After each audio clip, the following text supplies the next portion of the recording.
The Battle of the Atlantic raged with brutal ferocity in 1942.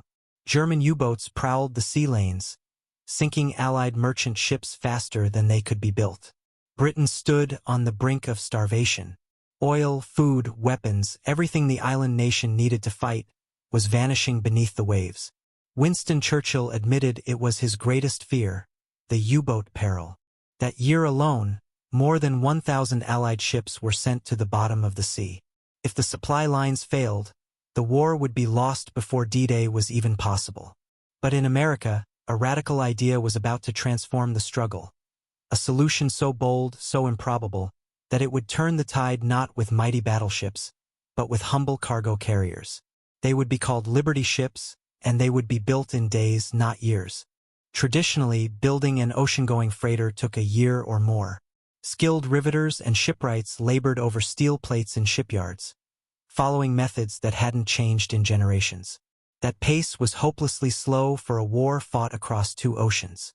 Then came Henry J. Kaiser, a man with no shipbuilding background, but with a reputation as the miracle man of American industry. What Kaiser proposed shocked the establishment. He envisioned mass-producing cargo ships the same way cars rolled off Detroit assembly lines. Standardized design, modular construction, and welding instead of riveting. It was a shipyard revolution, one that would bring unskilled workers into a process once reserved for master craftsmen. The design itself was simple, functional, and not particularly elegant. Officially labeled EC2SC1, the vessels were soon nicknamed Liberty ships. At 441 feet long, with a cargo capacity of 10,000 tons and a simple triple-expansion steam engine, they were built for reliability, not beauty. Journalists sneered at them as ugly ducklings. But their real brilliance lay in how they were produced. Prefabricated sections were welded together in massive outdoor yards, cutting down time and cost. Welding also allowed women and untrained laborers to join the workforce. Housewives, immigrants, and teenagers picked up torches, becoming part of an industrial army. A ship a day keeps Hitler away, the slogan went, and it was no exaggeration. By 1943, the scale of production stunned the world. From the shipyards of Richmond, California, to Portland, Maine, entire cities seemed to be building ships. Night and day, under floodlights, the clang of hammers and hiss of welders filled the air. One Liberty ship was completed every 3 days. The record was astonishing. The SS Robert E. Peary, launched in just 4 days, 15 hours, and 29 minutes from keel to completion. Each ship cost only $2 million, a fraction of the price of a warship.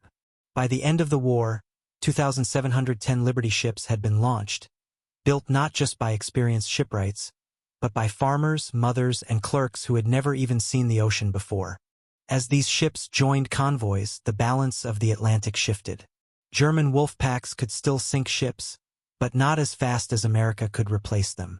By late 1943, Allied shipbuilding outpaced U-boat destruction. Convoys carried fuel for Patton's tanks, food for Britain's civilians, and weapons for the invasions of Africa, Italy, and Normandy. Liberty ships even braved the icy Arctic route to Russia, supplying the Eastern Front through Murmansk.